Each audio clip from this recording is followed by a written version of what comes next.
1931 में भारत की कुल आबादी लगभग 30 करोड़ थी और उस समय उन पर राज करने वाले अंग्रेज कितने थे? महज 1 लाख। हम अगर इसका गणित निकाले ना तो ये औसतन हर 3000 भारतीयों पर सिर्फ एक अंग्रेज का नियंत्रण था। बिल्कुल। अब सोचिए 3000 लोगों को एक अकेला आदमी कैसे कंट्रोल कर सकता है? मतलब ये कोई शारीरिक ताकत या हथियारों का खेल तो नहीं था। ये मानव इतिहास के सबसे भयानक और गहरे मनोवैज्ञानिक हैक में से एक था। एक तरह का माइंड हैक, सही कहा। तो आज की हमारी इस गहन चर्चा में हम इसी माइंड हैक को डिकोड कर रहे हैं। हम सिर्फ 1947 वाली राजनीतिक आज़ादी की बात नहीं करेंगे, बल्कि हमारे पास जो कई शोध पत्र और कानूनी दस्तावेज मौजूद हैं, उनके आधार पर इस सवाल की तह तक जाएंगे कि क्या हम वाकई आज़ाद हुए हैं या हमारी बेड़ियों ने सिर्फ अपना रंग रूप बदल लिया है। ये आंकड़ा ही अपने आप में पूरी कहानी का सार है। सत्ता का हस्तांतरण तो हो गया था, लेकिन संस्थागत और मानसिक स्तर पर हम आज भी उन ढांचों के साथ जी रहे हैं जो किसी और ने किसी और मकसद से बनाए थे। बिल्कुल। राजनीतिक आज़ादी मिलना तो बस एक पहला कदम था, है ना? असली संघर्ष उस व्यवस्था और सोच से बाहर निकलने का है जिसे हमारे दिमागों में बहुत गहराई तक बैठा दिया गया था। तो चलिए इस सिस्टम को समझते हैं। जब मैं उन ऐतिहासिक दस्तावेजों को पढ़ रहा था तो मुझे ऐसा लगा जैसे हम देश के हार्डवेयर को तो 1947 में अपडेट कर चुके हैं, लेकिन हमारा सिस्टम आज भी उसी पुराने कॉलोनियल ऑपरेटिंग सिस्टम पर चल रहा है। एक ऐसा सिस्टम जिसे इस तरह से डिजाइन किया गया था कि जो यूजर है उसका एक्सेस हमेशा सीमित रहे और एडमिनिस्ट्रेटर के पास पूरा कंट्रोल हो। ये ऑपरेटिंग सिस्टम वाली एनालॉजी ना चीजों को बहुत स्पष्ट कर देती है। हाँ। अंग्रेजों ने हमारी सोच को जातियों, धर्मों और वर्गों में बांटकर एक ऐसा कोड तैयार किया जहां हमने खुद ही ये मान लिया कि वे हमसे बेहतर है। फूट डालो और राज करो सिर्फ एक राजनीतिक रणनीति नहीं थी। तो वो क्या थी? वो हमारे समाज के ऑपरेटिंग सिस्टम में डाला गया एक वायरस था जो आज भी समाज में जातिवाद या सिस्टम में भ्रष्टाचार के रूप में रन कर रहा है। और इसी दूषित कोड का असर आज़ादी की परिभाषा पर भी पड़ता है। आज़ादी की पहली सीढ़ी बेशक अपनी जमीन पर अपना राज होना है, लेकिन अगर समाज का आधा हिस्सा यानी महिलाएं आज भी सड़क पर चलते हुए नजरें नीची करने को मजबूर हैं, बिल्कुल सही बात है, या शाम के बाद घर से बाहर निकलने से डरती हैं, तो ये जमीन का आजाद होना तो हो सकता है, लेकिन एक समाज की आजादी नहीं है। बिना डर के जीने का भाव ही असली स्वतंत्रता है। एकदम सही। और यही बात रोजगार और काम करने के नजरिए से भी देखी जा सकती है। रोजगार और नौकरी के बीच का जो फर्क है वो बहुत ही गहरा है। कैसे? नौकरी शब्द की जड़ें सीधे तौर पर नौकर से जुड़ी हैं। आज भी हम देखते हैं कि सिस्टम में लोग बिना सवाल किए असंवैधानिक या गलत आदेशों का पालन करते हैं, और उनका बचाव क्या होता है? यही कि हमें तो ऊपर से आदेश है। एग्जैक्टली, ऊपर से आदेश है। ये सीधा सीधा उसी कॉलोनियल सिस्टम का नतीजा है जहां ऊपर से आए आदेश को बिना सोचे समझे मानना ही सबसे बड़ा कर्तव्य माना जाता था। मतलब हमारी पूरी शिक्षा और प्रशासनिक व्यवस्था ने हमें एक स्वतंत्र नागरिक बनाने के बजाय एक आज्ञाकारी नौकर बनाने पर ज्यादा जोर दिया है। हाँ, दुर्भाग्य से यही सच है। जबकि प्रकृति के नियमों के अनुसार आजादी का सीधा सा मतलब है कि किसी दूसरे की व्यवस्था को बिगाड़े बिना स्वतंत्र रूप से अपना काम करना। लेकिन अगर एक सरकारी कर्मचारी जनता की भलाई के बजाय सिर्फ ऊपर के आदेश को प्राथमिकता दे रहा है, तो फिर जनसेवा का मूल उद्देश्य ही खत्म हो जाता है। गवर्नमेंट ऑफ इंडिया एक्ट 1935 और हमारे वर्तमान संविधान के बीच की कड़ियों का अगर हम गहराई से विश्लेषण करें तो प्रशासन का मूल ढांचा आज भी नियंत्रण पर ही टिका है, लोगों को कंट्रोल करने पर। बिल्कुल। वो ढांचा नागरिकों को सशक्त करने के लिए नहीं, बल्कि उन पर शासन करने के लिए बनाया गया था। और अगर हमारी मानसिकता अभी भी नियंत्रण वाली है, तो जाहिर है कि देश को चलाने वाली नौकरशाही भी उसी सांचे में ढली होगी। मुझे ये देखकर बहुत हैरानी हुई कि हमारी सिविल सेवाओं का ढांचा आज भी रैंक सिस्टम पर चलता है। हाँ, जो पूरी तरह से ब्रिटिश दौर की देन है।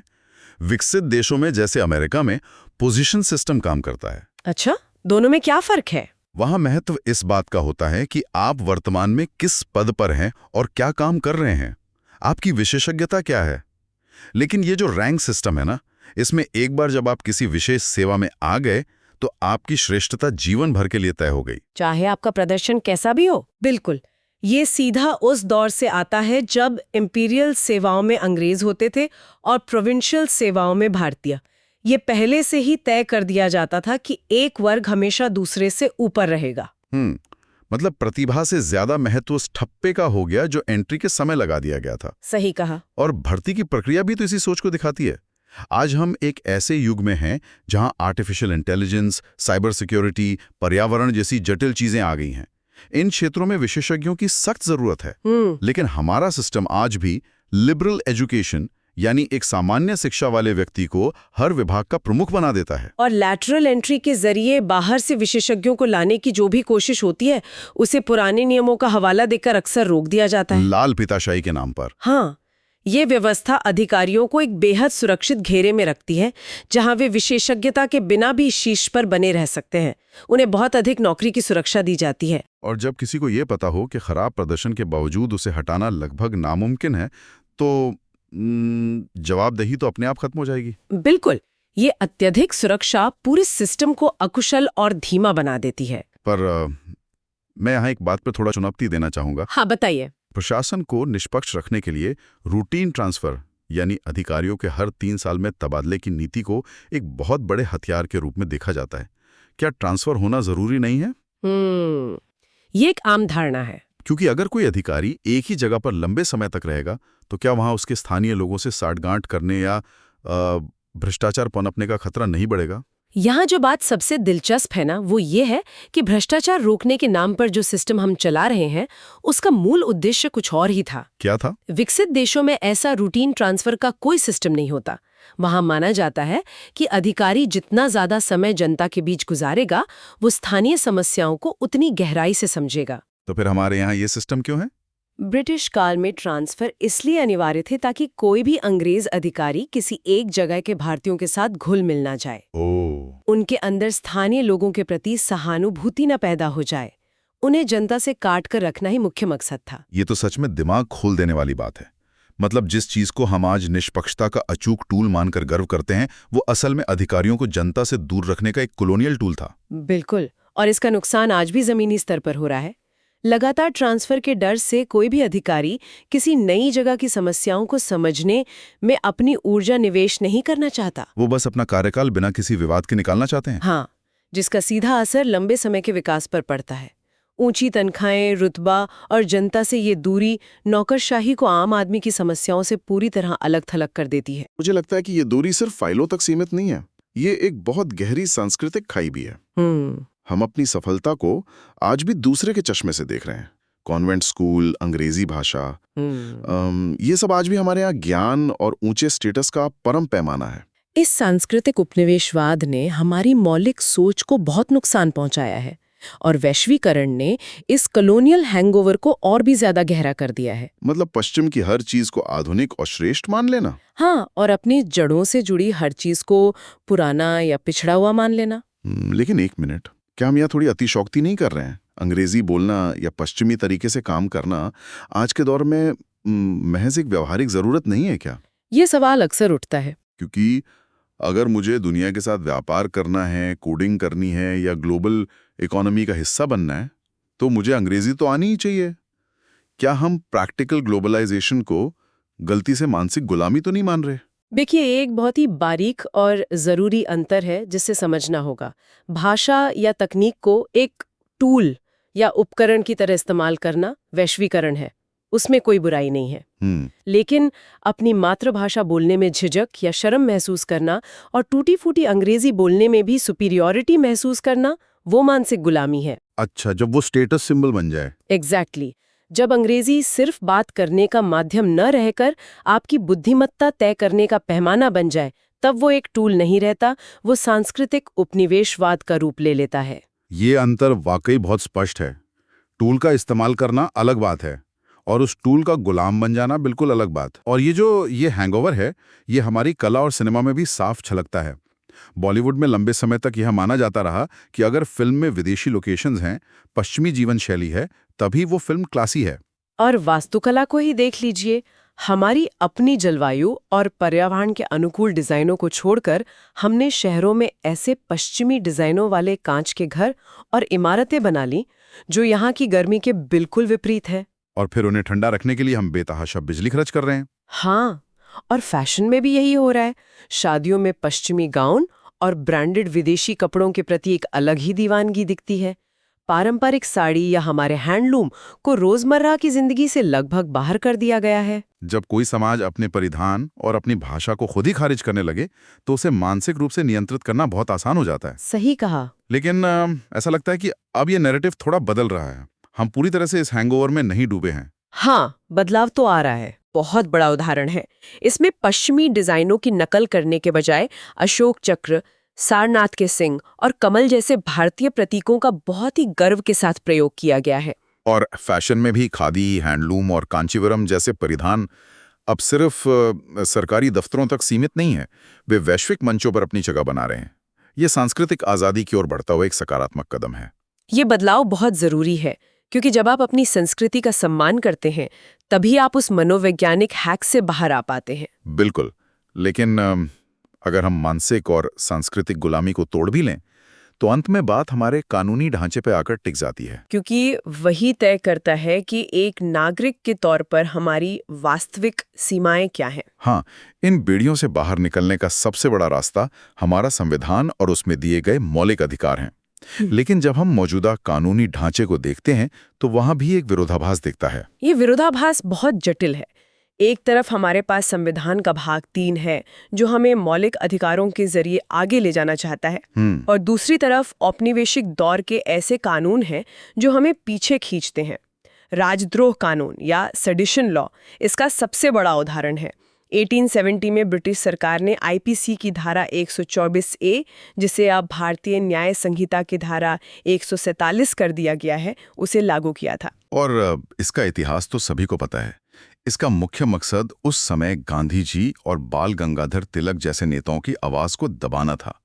जो भी ब्रिटिश राज के खिलाफ बोलता उसे जेल में डाल दिया जाता था। सिंह केस, जो 1962 का एक ऐतिहासिक सुप्रीम कोर्ट जजमेंट है, उसमें कोर्ट ने ये स्पष्ट कर दिया था कि केवल सरकार की कड़ी आलोचना करना राजद्रोह नहीं है, जब तक कि हिंसा न भड़के। बिल्कुल, जब तक आपके कहे गए शब्दों से सार्वजनिक व्यवस्था न बिगड़े, राजद्रोह का मामला नहीं बनता। लेकिन इसके बावजूद दिशा रवि या कन्हैया कुमार जैसे हालिया मामलों का जो विश्लेषण मौजूद है, वो दिखाता है कि इस कानून का इस्तेमाल आज भी डराने या असहमति को दबाने के लिए किया जा सकता है। यहाँ सबसे बड़ा मसला वो चिलिंग इफेक्ट है। इसे ऐसे समझिए कि जैसे क्लास में किसी एक बच्चे को सवाल पूछने पर सजा दे दी जाए तो बाकी पूरी क्लास डर के मारे चुप हो जाती है। सही एनालॉजी है। जब किसी एक व्यक्ति पर राजद्रोह का मामला दर्ज होता है तो समाज के बाकी लोग डर के मारे बोलना ही बंद कर देते हैं। उन्हें लगता है कि आलोचना करने पर उन्हें भी कानूनी पछड़े में फंसना पड़ेगा। और इसी चिलिंग इफेक्ट के कारण हमारा जो अनुच्छेद 19 है, अभिव्यक्ति की आजादी, वो सहम जाता है। और यही बात मौलिक अधिकारों के उस संतुलन पर सवाल खड़ी करती है जिसे संविधान ने बड़ी बारीकी से बनाया था। जैसे कि अगर हम अधिकारों को देखें तो अनुच्छेद 14 समानता की बात करता है, 15 धर्म या जाति के आधार पर भेदभाव को रोकता है, 21 जीने और निजता का अधिकार देता है। इसी तरह अनुच्छेद 21A हर बच्चे को शिक्षा के अधिकार की गारंटी देता है। लेकिन हमारे स्रोतों के अनुसार शिक्षा जैसे क्षेत्र में आज अंडर इन्वेस्टमेंट हो रहा है, जबकि सोशल प्रोटेक्शन योजनाओं पर खर्च ज्यादा है। और शिक्षा के मैदान में जो टकराव है वो इन अनुच्छेदों के बीच एक गहरी सैद्धांतिक लड़ाई को जन्म देता है। हमारे विश्लेषण में इसके 2 बड़े उदाहरण मौजूद हैं। हाँ? एक तरफ स्कूली पाठ्यक्रम के तथाकथित सैफ्रनाइजेशन या भगवाकरण का आरोप है, जहां ये बहस चल रही है कि इतिहास की किताबों से कुछ चुनिंदा घटनाओं जैसे गांधी जी के विचारों के मतभेद को हटाया जा रहा है। और दूसरी तरफ कर्नाटक में हिजाब बैन का मामला है। बिल्कुल, ये सिर्फ स्कूल ड्रेस का मसला नहीं है, ये एक बहुत ही जटिल संवैधानिक गुत्थी है। हिजाब बैन के मामले में हम सीधे तौर पे मौलिक अधिकारों का आपस में टकराव देखते हैं।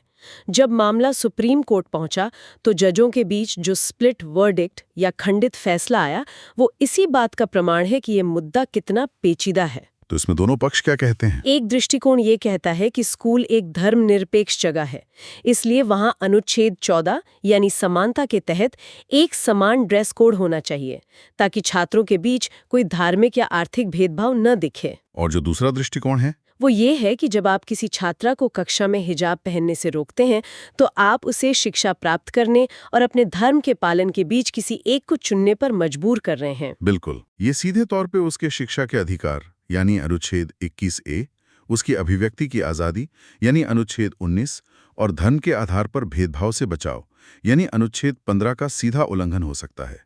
ये सच में एक बहुत ही मुश्किल संतुलन है। एक तरफ राज्य की यूनिफॉर्मिटी और अनुशासन की चाह है और दूसरी तरफ एक व्यक्ति की अपनी पहचान और शिक्षा तक पहुंच का मौलिक अधिकार है। और जब ऐसे टकराव पैदा होते हैं तो एक नागरिक न्याय के लिए कहाँ जाए? यहीं पर डॉक्टर भीमराव अंबेडकर की दूरदृष्टि सामने आती है।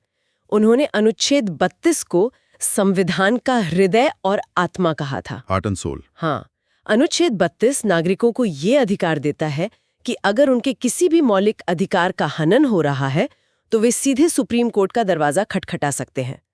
अगर आपके पास कोई अधिकार है लेकिन उसे लागू करवाने का कोई उपाय नहीं है तो वो अधिकार महज कागज का एक टुकड़ा है। लेकिन जमीनी हकीकत आज भी चुनौती भरी है।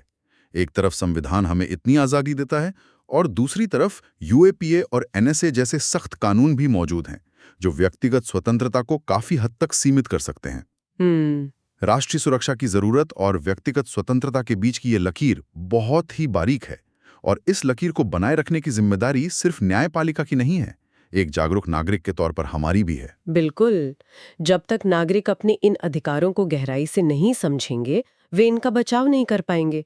लोकतंत्र कोई ऐसी चीज नहीं है जो एक बार मिल गई और बात खत्म। ये तो एक सतत प्रक्रिया है। हाँ, जब तक नागरिक व्यवस्था से सवाल नहीं करेंगे और अपनी स्वतंत्र सोच विकसित नहीं करेंगे तब तक आजादी का असली अर्थ अधूरा ही रहेगा। तो अगर हम आज के इस पूरे विश्लेषण को समेटें तो ये बात शीशे की तरह साफ हो जाती है कि 1947 में मिली राजनीतिक आज़ादी महज एक दरवाज़ा था, एक जमीन का टुकड़ा आज़ाद हुआ था। असली आज़ादी उस मानसिकता को तोड़ने में है जो हमें आज भी एक नौकर की तरह सोचने पर मजबूर करती है।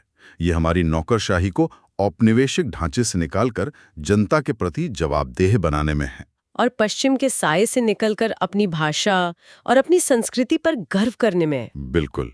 और सबसे महत्वपूर्ण, ये अपने मौलिक अधिकारों को सिर्फ किताबों में पढ़ने तक सीमित न रखकर उन्हें अपने रोजमर्रा के जीवन में लागू करने में है। एकदम सही। इसी विचार के साथ एक आखिरी बात जो इस चर्चा के बाद दिमाग में आती है, हमने देखा कि कैसे अंग्रेजों ने अपनी भाषा, अपने कानूनों और शिक्षा प्रणाली से हमें मानसिक रूप से अपना गुलाम बनाया था।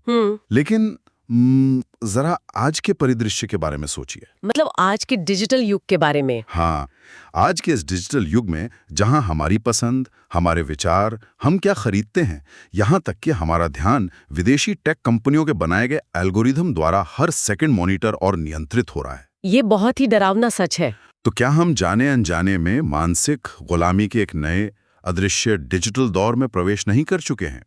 क्या ये कोई नया ऑपरेटिंग सिस्टम तो नहीं जो हमें लगता है कि हम चला रहे हैं, लेकिन असल में वो हमें चला रहा है? इस पे तो बहुत गहराई से सोचने की जरूरत है। बिल्कुल, ये एक ऐसा सवाल है जिस पर हम सबको विचार जरूर करना चाहिए।